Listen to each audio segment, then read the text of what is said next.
बिस्मिल्लाहिर्रहमानिर्रहीम, अस्सलाम वालेकुम। मैं हूं राखिल हसन गुमन। नाज़रीन, पाकिस्तान क्रिकेट टीम के साबिक कप्तान बाबर आजम साहब, जिनके हवाले से मार्च 2023 में भारत के legendary off spinner Harbhajan Singh साहब ने यह स्टेटमेंट दी थी कि Babar Azam is not fit for टी20 एंड ओडीआई क्रिकेट। और उसके बाद दुनिया क्रिकेट के अंदर एक भूचाल आया था और बाबर आजम के जो दुश्मन पाकिस्तान के अंदर बैठे हुए थे, उन्होंने हरभजन सिंह की उस स्टेटमेंट को उठाकर यह कहना शुरू कर दिया था कि जनाब बाबर आजम को टीम से बाहर निकालो।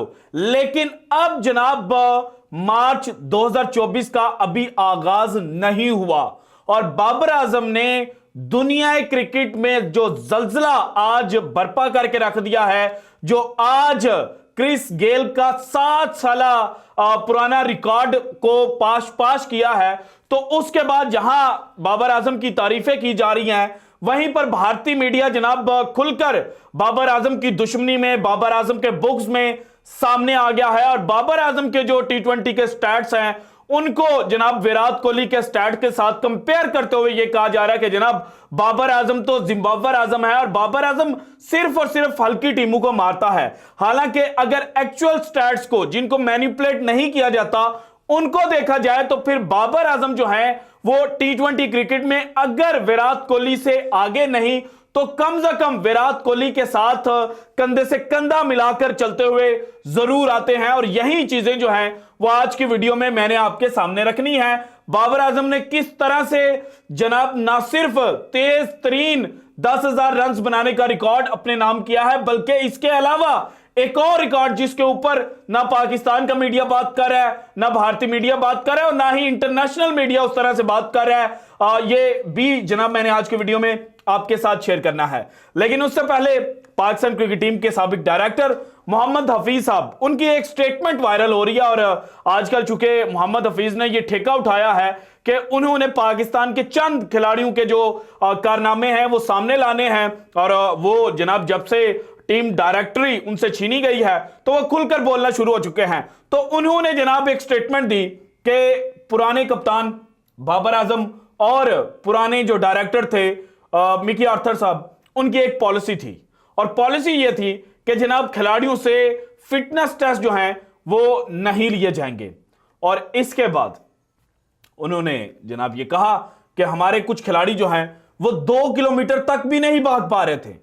तो मेरे ज़हन में आया, मैंने कहा यार मोहम्मद हफीज देखें पाकिस्तान क्रिकेट के लिए कितनी अच्छी सोच रखते हैं कि उन्होंने कहा कि ये पाकिस्तान टीम में जो नाकामियां मिली हैं पाकिस्तान को, इनके पीछे असल में जो इशू है वो फिटनेस टेस्ट का ना होना है, खिलाड़ियों का 2 किलोमीटर ना भाग पाना है और खिलाड़ियों की जो एक्स्ट्रा फैट है, जिस तरह से मेरी भी फैट काफी ज्यादा है, लेकिन मैं चूंकि उस तरह से एक्टिव स्पोर्ट्समैन नहीं हूं तो इसलिए मेरी काबिल बर्दाश्त है, लेकिन जो स्पोर्ट्समैन होगा उसकी जो फैट है वो काबिल बर्दाश्त नहीं होगी। तो मैंने कहा यार हफीज साहब जो हैं इनको सलूट पेश करना चाहिए। लेकिन जैसे ही मैंने सलूट पेश करने के लिए हाथ उठाया तो मेरे जहन में आजम खान साहब आ गए।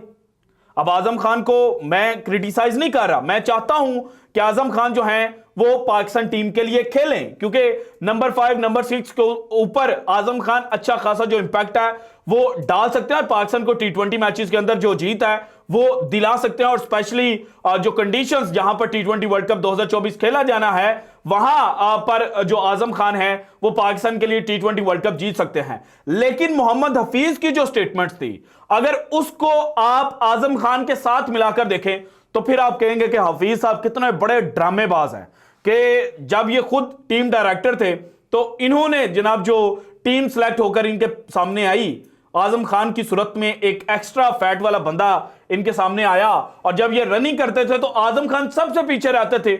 वहां पर इन्होंने कोई उंगली नहीं उठाई, वहां पर इन्होंने कोई बात नहीं की कि यार वहाब तुम्हें क्या हो गया, तुम्हें मैंने चीफ सेलेक्टर पाकिस्तान का लगवाया था और तुम ऐसे जनाब जो एक्स्ट्रा फैट वाले लड़के हैं उनको पाकिस्तान टीम में सेलेक्ट कर रहे हो। लेकिन चूंकि उस वक्त इनको कुछ और चाहिए था तो इनको सब कुछ काबिल कबूल था। लेकिन जैसे ही इनको समझ लगी कि जनाब मैं पाकिस्तान टीम का डायरेक्टर बना और मेरी डायरेक्टरी के अंदर पाकिस्तान टीम ने 8 मैचेस खेले, 8 में से 3 मैचेस तो निकाल दें क्योंकि वहां पर पाकिस्तान का रिकॉर्ड पहले ही इंतहाई बुरा था, तो बाकी जो 5 मैचेस थे वो फॉर्मेट जिसमें पाकिस्तान टीम नंबर 1 रैंक की जाती है, जिसके हवाले से यह कहा जाता है कि इस फॉर्मेट में पाकिस्तान को हराना इंतहाई मुश्किल है। वहां पर जिस तरह से पहले 4 मैचेस के अंदर न्यूजीलैंड ने हमें ठोका था, तो अवाम जो है वो सवाल करेंगे।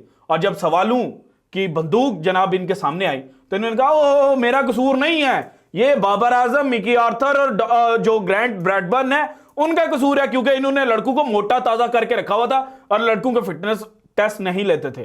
तो भाईजान सारे आपका जो बातें हैं ना, उनको यहां पे सवार करके बाबर आजम के खिलाफ प्रोपेगेंडा करने वाले लोग नहीं होते। कुछ आपको काउंटर सवाल भी करेंगे, उनके लिए भी आपको रेडी रहना चाहिए। और ये जो इल्जाम तराशियां आजकल शुरू की हैं, ये काश आप जब टीम डायरेक्टर के ओहदे पर थे उस वक्त करते, तो तब पूरा पाकिस्तान आपके पीछे खड़ा होता। लेकिन जब आप टीम डायरेक्टर के ओहदे पर थे, तब वो तमाम सहाफी जो पाकिस्तान क्रिकेट बोर्ड के नजदीक समझे जा रहे थे, जो टीम मैनेजमेंट के नजदीक समझे जा रहे थे, वो एक ही प्रोपेगेंडा कर रहे थे, और वो था बाबर आजम को टीम से बाहर निकालना है। और अब फिटनेस का सारा मलबा आपने जनाब बाबर आजम और मिकी आर्थर के ऊपर डाल दिया। हालांकि आजम खान आपकी टीम डायरेक्टरी के अंदर ही जनाब जो 3 T20 मैचेस है वो न्यूजीलैंड के खिलाफ खेला था।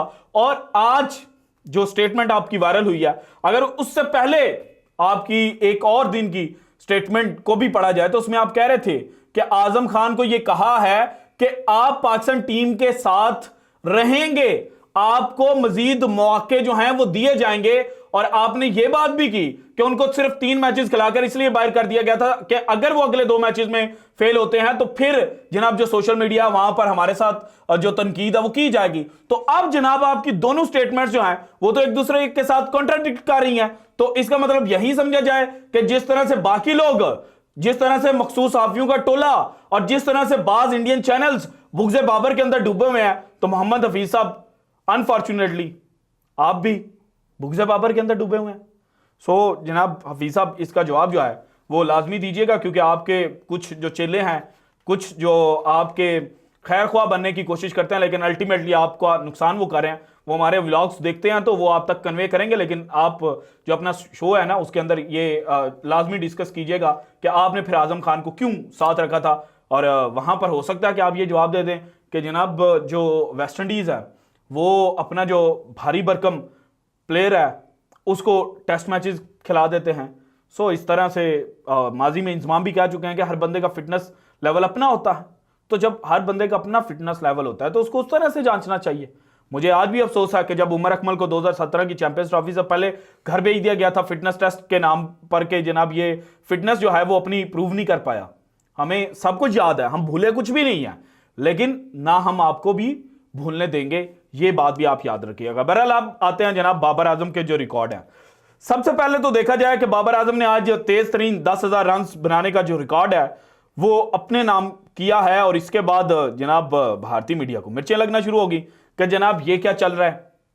फिर पाकिस्तान के अंदर कुछ बैठे हुए लोग जो हैं उन्होंने भी ये ड्रामा करना शुरू कर दिया। तो उनके लिए कि जनाब जो आपके फेवरेट प्लेयर्स हैं, जिनको आप कहते हो कि पाकिस्तान क्रिकेट के जो बड़े नाम हैं वो यही हैं, सुपरस्टार वही हैं, तो उन सुपरस्टार्स को भी बाबर आजम ने पीछे छोड़ दिया है। क्योंकि शुएब मलिक जो पाकिस्तान की जानिब से सबसे ज्यादा T20 क्रिकेट में रन बना चुके हैं 13,159, उन्होंने 494 इनिंग्स के अंदर रन स्कोर किए हैं। और बाबर आजम ने सिर्फ 10,000 जो रन हैं वो 271 इनिंग्स के अंदर स्कोर किए हैं। सो बाबर आजम की एवरेज जो है वो शुएब मलिक से बेटर है। और बाबर आजम अगर 494 इनिंग्स खेल गए तो फिर यह भी हो सकता है कि बाबर आजम के जो T20 रन हैं वो 17-18 हजार के करीब हों। इसके बाद जो तीसरे नंबर पर खिलाड़ी हैं वो हैं जनाब मोहम्मद हफीज, जिन्होंने 348 इनिंग्स के अंदर बैटिंग की और 7,946 रन जनाब इन्होंने स्कोर किए। इसके बाद रिजवान हैं, अभी खेल रहे हैं और इनको ज्यादा मौके मिलेंगे। इन्होंने 228 इनिंग्स के अंदर 7,268 रन जो हैं वो स्कोर कर रखे हैं। जबकि जो 5वें नंबर पर पाकिस्तान की जानिब से सबसे ज्यादा T20 रन बनाने वाले लिस्ट में हैं वो हैं जनाब अहमद शहजाद साहब। इन्होंने 7,010 रन स्कोर किए हैं 254 इनिंग्स के अंदर। और स्ट्राइक रेट वाली कहानी मैं आपको पिछले वीडियो के अंदर सुना चुका हूं कि अगर बाबर आजम नीचे से नंबर 2 के ऊपर है ना स्ट्राइक रेट में, तो फिर बाबर आजम से ऊपर जो लड़का है वो विराट कोहली है, लेकिन निचले नंबरों से। फिर अगेन विराट कोहली से ऊपर जो है वो है रोहित शर्मा, 134 रोहित शर्मा का स्ट्राइक रेट है। 133 विराट कोहली का और 129 जो है वो बाबर आजम का स्ट्राइक रेट है। सो बाबर आजम का स्ट्राइक रेट जो है वो इतना बुरा भी नहीं है, बाबर आजम की एवरेज इन सब खिलाड़ियों से बेहतर है। और इसीलिए जनाब बाबर आजम जो है उन्होंने जो रन स्कोर किए ना, एक तो फ्यूएस्ट इनिंग्स जनाब उन्होंने ली हैं रन बनाने के लिए, इसके अलावा सबसे कम दिन क्रिकेट खेलकर भी बाबर आजम ने यह रिकॉर्ड अपने नाम किया। बाबर आजम से पहले क्रिस गेल ने 11 साल और 215 दिनों के अंदर 10,000 टी20 रन बनाए थे। विराट कोहली ने 14 साल और 176 दिन क्रिकेट खेलकर 10,000 रन बनाए थे।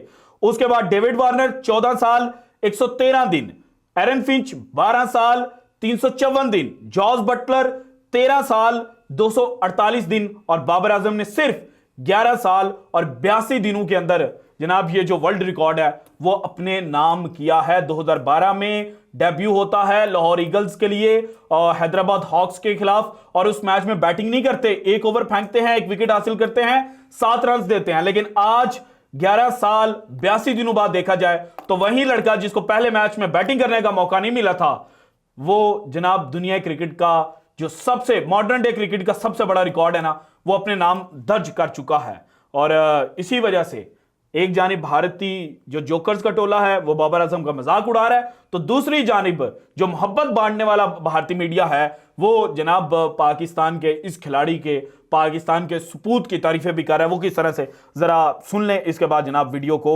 एंड करते हैं, जरा सुनिएगा, मजा आएगा आपको। तोड़ दिया टी20 का सबसे बड़ा रिकॉर्ड, हाँ। डाले सबसे तेज 10,000 रन। गेल और कोहली का महा रिकॉर्ड किया चकनाचूर। जी हाँ, पाकिस्तान के पूर्व कप्तान बाबर आजम ने इतिहास रच दिया है। बाबर आजम ने इतिहास रच दिया। इसके बाद जनाब ये मिश्रा साहब हैं, मैं इनको बड़ा पसंद करता हूं, इन्होंने क्या बाबर के लिए कहा है, जरा ये भी सुनिएगा। और बाबर आजम ने टी20 क्रिकेट में 10,000 रन पूरे करे। वो सबसे कम पारियों में 10,000 रन बनाने वाले प्लेयर हो गए। साथ ही बाबर आजम टी20 क्रिकेट में यंगेस्ट प्लेयर हैं जिन्होंने 10,000 रन बनाए। बिल्कुल, जितनी पारी में उन्होंने 10,000 रन बनाए उतने में किसी ने नहीं बनाए। बिल्कुल जनाब, जितनी पारियों में बाबर आजम ने रन बनाए हैं उतनी पारियों में बाबर आजम से पहले किसी भी खिलाड़ी ने रन स्कोर नहीं किए। So this is it from today's episode. अगर आपको वीडियो पसंद है तो लाइक कीजिएगा, ज्यादा से ज्यादा शेयर कीजिएगा, अपनी कीमती राय का इज़हार लाजमी कीजिएगा, और अगर आपने अभी तक चैनल को सब्सक्राइब नहीं किया तो कर दें। शुक्रिया, अल्लाह हाफिज।